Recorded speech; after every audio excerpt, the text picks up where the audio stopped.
Στο βίντεο αυτό θα δείξουμε την πύλη NAND. Η πύλη NAND έχει δύο εισόδους και μία έξοδο. Ο πίνακας αληθείας είναι αυτός που φαίνεται στο χαρτί. Έχουμε το ολοκληρωμένο κύκλωμα με κωδικό 7400.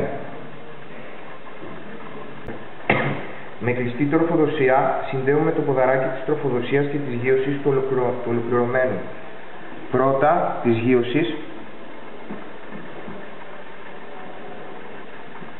και στη συνέχεια της τροφοδοσίας.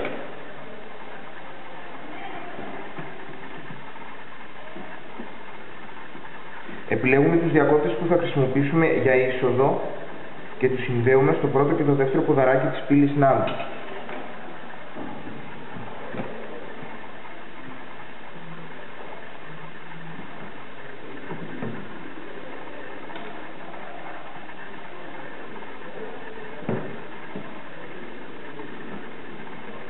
Στη συνέχεια συνδέουμε την έξοδο της πύλης NAND που αντιστοιχεί στο τρίτο ποδαράκι του ολοκληρωμένου.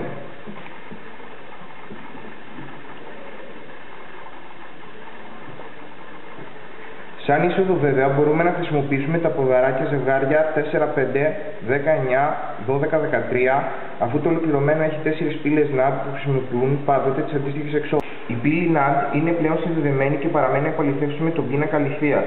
Και τώρα θα επαληθεύσουμε όλες τις δυνατές καταστάσεις που μπορούν να πάρουν οι δύο είσοδοι. Υπενθυμίζουμε ότι ο κανόνας της NAND λέει: η έξοδος της πύλης NAND παίρνει τη λογική κατάσταση 1 όταν μία ή όλες οι είσοδοι είναι 0. Η έξοδος της πύλης NAND παίρνει την κατάσταση 0 όταν όλες οι είσοδοι πάρουν την κατάσταση 1.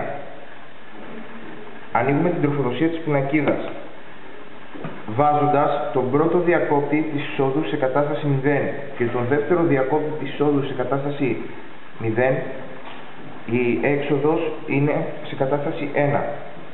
Βάζοντας τον πρώτο διακόπτη της εισόδου σε κατάσταση 1 και τον δεύτερο διακόπτη της εισόδου σε κατάσταση 0, βλέπουμε ότι η έξοδος είναι σε κατάσταση 1.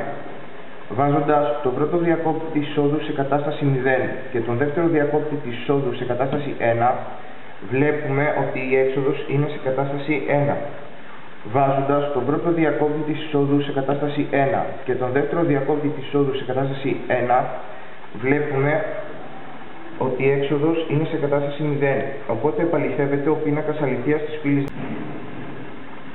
Στη συνέχεια θα δούμε πώς μπορούμε να συνδέσουμε την πύλη NAND που έχει τη μία είσοδο σε σταθερή κατάσταση 0 ή 1 και τη δεύτερη είσοδο στον παλμό, ο οποίος είναι διαφορετικές καταστάσεις 0 και 1. Με κλειστή τροφοδοσία συνδέουμε τον πρώτο διακόπτη στην πάνω θέση που έχει σε αργό παλμό του 1 Hz.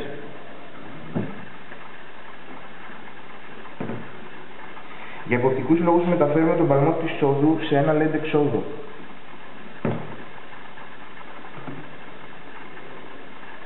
Ανοίγουμε την τροφοδοσία.